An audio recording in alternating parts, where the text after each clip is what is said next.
فتنہ زن اور فساد سر کی ایک اور داستان آثار۔ خوئے شکر گزاری اور رشتوں کی پاسداری سے محروم ان افراد کا احوال جن کی آنکھوں پر لالچ اور حفظ کا پردہ پڑا ہوا تھا۔ مرزا امجد بیگ کی یادداشتوں سے منتخب یہ واقعہ ایسے نفس پرست لوگوں کے لیے سامان عبرت ہے جو دولت کے تعاقب میں سرمایہ عزت اور اخلاق گنوا بیٹھتے ہیں۔ السلام علیکم لسنرز، آئیے ایڈوکیٹ مرزا امجد بیگ کی ڈائری سے ایک نئی کہانی سنتے ہیں جس کا عنوان ہے جواری۔ تو آئیے شروع کرتے ہیں۔ کراچی میں کئی روز سے بارش ہو رہی تھی اور نشیبی علاقوں خصوصاً کچی آبادیوں کے مکینوں کی زندگی عذاب بنی ہوئی تھی۔ ہفتے کے روز میں دفتر میں بیٹھا بارش تھمنے کا انتظار کر رہا تھا کہ ایک خاتون جس کے کپڑے پانی میں بھیگے ہوئے تھے میرے دفتر میں داخل ہوئی۔ اس نے پیلے رنگ کا ریشمی سوٹ پہن رکھا تھا جس کے دامن، گلے اور بازوؤں پر سیاہ رنگ کے دھاگے سے کڑھائی کی ہوئی تھی۔ سوٹ تو بہت نفیس تھا مگر خاتون کے جسم پر موزوں نہیں لگ رہا تھا کیونکہ اس کی عمر میرے اندازے کے مطابق 55 سال سے کچھ زیادہ ہی تھی۔ اس کا جسم قدرے فربا تھا اور بھیگا ہوا چست لباس جسم کے عیبوں کو نمایاں کر رہا تھا۔ خاتون کے ساتھ ایک 13-14 سالہ لڑکی بھی تھی جس نے لینن کا سبز زمین والا پرنٹڈ سوٹ پہن رکھا تھا۔ غالباً وہ خاتون کی بیٹی تھی۔ اس کی قمیض ماں کے مقابلے میں خاصی ڈھیلی تھی۔ میرے ذہن میں خیال آیا کہ لباس کا انتخاب بالکل الٹ تھا۔ بیٹی کا لباس ماں کے جسم پر اور ماں کا لباس بیٹی کے جسم پر ہوتا تو وہ موزوں لگتا، لیکن یہ میرا شعبہ نہیں تھا۔ دونوں کے ہاتھوں میں رنگ برنگی چھتریاں تھیں جو پانی میں بھیگی ہوئی تھیں۔ عورت نے اپنی چھتری کونے میں رکھ دی اور سلام کرنے کے بعد کرسی پر بیٹھنے کا ارادہ کیا، تاہم وہ اپنے گیلے لباس کی وجہ سے کچھ متذبذب نظر آ رہی تھی۔ تشریف رکھیے، میں نے کہا، یہ اتنی اہم کرسی نہیں ہے۔ بارش کی وجہ سے سب کچھ الٹ پلٹ کر رہ گیا ہے، خاتون نے کہا اور کرسی پر بیٹھ گئی۔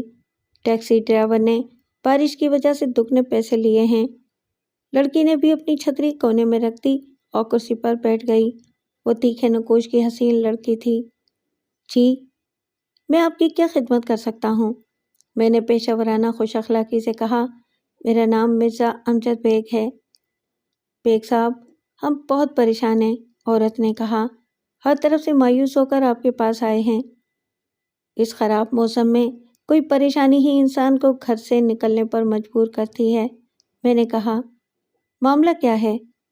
اس نے اپنا نام رخسانہ بیگم بتایا اور کہا کہ اس کی شادی شدہ بیٹی اور داماد اچانک لاپتہ ہو گئے ہیں۔ بیٹی کا نام اس نے لبنہ اور داماد کا نام ارشد کریم بتایا۔ یہ کب کی بات ہے؟ میں نے پوچھا۔ آج چوتھا دن ہے۔ آپ نے پولیس میں رپورٹ درج نہیں کرائی؟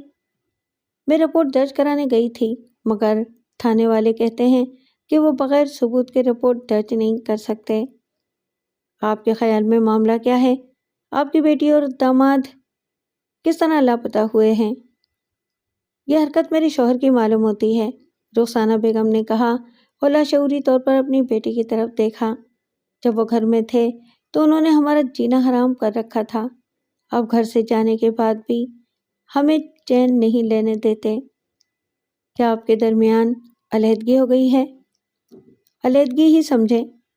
کیا انہوں نے آپ کو طلاق دے دی ہے یا ناراضگی کی وجہ سے الگ رہ رہے ہیں؟ اب اس عمر میں کیا طلاق دیں گے، لڑ بھڑ کر گھر سے نکل گئے ہیں۔ اپنی بیوہ بہن کے گھر میں ڈیرا جما لیا ہے۔ عارفہ بھی اسی دن کا انتظار کر رہی تھی۔ لگائی بجھائی تو وہ شروع سے کر رہی تھی۔ آخر کار اسے تابوت میں آخری کیل ٹھوکنے کا موقع مل گیا۔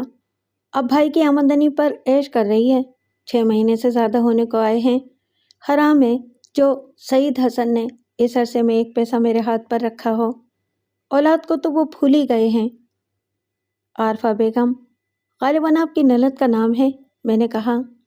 جی ہاں، اسی شرارت کی پوٹلی کا نام ہے۔ ہم نے تو بس صبر کر لیا ہے، اللہ کی بے آواز لاٹھی ضرور ان پر پڑے گی۔ دوسروں کا حق ماننے والا خدا کے عذاب سے بچ نہیں سکتا۔ آپ بیٹی اور داماد کی بات کر رہی تھیں، میں نے قطع کلامی کرتے ہوئے کہا۔ آپ کو اپنے شوہر پر کس قسم کا شک ہے؟ کیا انہوں نے بیٹی اور داماد کو حبس بیجا میں رکھا ہوا ہے؟ مجھے تو ڈر ہے کہ انہوں نے داماد کو قتل کرا دیا ہے اور لبنہ کو کہیں چھپا دیا ہے۔ آج کل ایسی باتیں روزمرہ کا کھیل بن گئی ہیں۔ انسان کی زندگی کی کوئی قیمت ہی نہیں رہی۔ وہ عورت قیاسی باتیں کر رہی تھی۔ شاید اسی وجہ سے پولیس نے رپورٹ درج کرنے سے انکار کر دیا تھا۔ آپ شروع سے ساری بات بتائیں، میں نے کہا۔ آپ کا کہنا ہے کہ آپ کی بیٹی اور داماد 4 دن پہلے اچانک لاپتہ ہو گئے تھے۔ یہ بتائیں کہ وہ کس طرح لاپتہ ہو گئے؟ اس وقت وہ کہاں تھے؟ کیا کر رہے تھے؟ آپ نے ان کو آخری بار کب دیکھا تھا؟ میرے سوالات کے جواب میں جو کہانی اس نے سنائی وہ میں آپ کو اپنے الفاظ میں پیش کرتا ہوں۔ اس نے بتایا کہ اس کی بیٹی لبنہ نے حال ہی میں ماڈلنگ شروع کی تھی اور اس کے کئی کمرشل ٹی وی پر چل رہے تھے۔ تقریباً 6 ماہ قبل اس کی شادی ارشد کریم نامی نوجوان سے ہوئی تھی۔ بقول اس کے ارشد کریم پڑھا لکھا نوجوان تھا اور کاروبار کرتا تھا، تاہم اس نے یہ نہیں بتایا کہ وہ کیا کام کرتا تھا۔ لبنہ کا باپ سعید حسن اس شادی کے خلاف تھا۔ شادی کے بعد ارشد کریم نے رخسانہ بیگم کے اصرار پر گھر دامادی اختیار کر لی تھی۔ رخسانہ بیگم کا ایک ہی بیٹا تھا جو بیوی کو لے کر الگ ہو گیا تھا۔ رخسانہ بیگم کا کہنا تھا کہ اس کا بیٹا ساجد حسن باپ کی وجہ سے گھر چھوڑنے پر مجبور ہوا تھا، اور چونکہ سعید حسن بھی گھر چھوڑ کر چلا گیا تھا اس لیے رخسانہ بیگم نے داماد کو گھر میں رکھ لیا تھا، یعنی گھر میں کسی مرد کا ہونا ضروری تھا۔ چند ماہ پہلے رخسانہ بیگم نے داماد کے مشورے پر اپنا 80 گز والا مکان فروخت کر کے 120 گز کا مکان خریدنے کا فیصلہ کیا۔ ارشد کریم نے بھاگ دوڑ کر کے گاہک تلاش کیا اور 4 لاکھ روپے میں مکان کا سودا ہو گیا۔ خریدار نے ان کی فرمائش پر 1 لاکھ روپے ایڈوانس دے دیے تاکہ وہ وقتی طور پر کسی کرائے کے مکان کا انتظام کر لیں۔ تقریباً 2 ہفتے پہلے وہ اپنا مکان خالی کر کے کرائے کے ایک فلیٹ میں منتقل ہو گئے تھے۔ مکان کی چابیاں اور کاغذات ارشد کریم کے پاس تھے اور وہی ساری قانونی کارروائی کر رہا تھا۔ 5-6 روز پہلے یہ کارروائی مکمل ہو گئی تھی اور خریدار کو مکان کا قبضہ دے دیا گیا تھا۔ اس کے اگلے روز ارشد کریم دفتر سے گھر آیا اور بیوی سے کہا کہ وہ ایک ڈنر پارٹی میں جانے کے لیے تیار ہو جائے۔ لبنہ کئی روز سے باپ سے ملنے کا پروگرام بنا رہی تھی۔ آج تو ہم نے ابو سے ملنے جانا تھا، اس نے شوہر کو یاد دلایا۔ ابو سے بھی مل لیں گے، ارشد نے کہا۔ پارٹی میں ابھی کافی دیر ہے، پہلے ابو کی طرف چلے جائیں گے۔ رخسانہ بیگم نے بتایا کہ ارشد کریم کچھ پریشان دکھائی دیتا تھا۔ اس نے 2 روز سے شیو بھی نہیں کیا تھا اور پوچھنے پر صرف اتنا بتایا کہ کاروبار میں کچھ نقصان ہو گیا تھا۔ دونوں تقریباً 8 بجے گھر سے نکل گئے تھے۔ یہ آخری موقع تھا جب رخسانہ بیگم نے بیٹی اور داماد کو دیکھا تھا۔ اس کے بعد دونوں واپس نہیں آئے تھے اور اس بات کو 4 دن ہو گئے تھے۔ یہ تفصیل سن کر میں نے محسوس کیا کہ اصل بات کچھ اور تھی۔ رخسانہ بیگم نے میرے استفسار پر بتایا کہ ارشد نے اسے ڈنر پارٹی کے بارے میں کوئی تفصیل نہیں بتائی تھی۔ کیا آپ کو یقین ہے کہ ڈنر پارٹی میں جانے سے پہلے دونوں آپ کے شوہر سے ملنے گئے تھے؟ میں نے پوچھا۔ گھر سے تو وہ یہی کہہ کر نکلے تھے، رخسانہ بیگم نے جواب دیا۔ آپ کے شوہر اس بارے میں کیا کہتے ہیں؟ ظاہر ہے کہ وہ تو انکار ہی کریں گے۔ کوئی شخص شرافت سے اپنا جرم تسلیم تو نہیں کرتا۔ وہ کہتے ہیں کہ دونوں ان سے ملنے نہیں آئے تھے۔ میں نے ارشد کے تمام دوستوں سے پتہ کر لیا ہے، وہ سب لا علمی کا اظہار کرتے ہیں۔ ڈنر پارٹی کہاں تھی یہ بھی پتہ نہیں چلا۔ کیا آپ کے شوہر اس قسم کی حرکت کر سکتے ہیں؟ میں نے پوچھا۔ قتل اور اغوا معمولی بات نہیں ہے، ایسی حرکت کوئی مضبوط اعصاب کا آدمی ہی کر سکتا ہے۔ جب آدمی تعصب کی آگ میں جل رہا ہو تو وہ سب کچھ کرا سکتا ہے۔ انہوں نے خود یہ کام تھوڑی کیا ہوگا، کسی کرائے کے بدمعاش سے یہ کام کرایا ہوگا۔ ویسے ہو سکتا ہے کہ انہوں نے دونوں کو کسی جگہ پر قید کر رکھا ہو۔ اس شہر میں کیا کچھ نہیں ہو سکتا۔ معاف کیجیے محترمہ، مجھے یقین نہیں آ رہا کوئی شخص اپنی بیٹی کے خلاف اتنا بڑا قدم نہیں اٹھا سکتا تاوقتے کے بیچ میں کوئی بہت بڑا مسئلہ نہ ہو۔ ایک مسئلہ بھی ہے، اس نے تامل کرتے ہوئے کہا۔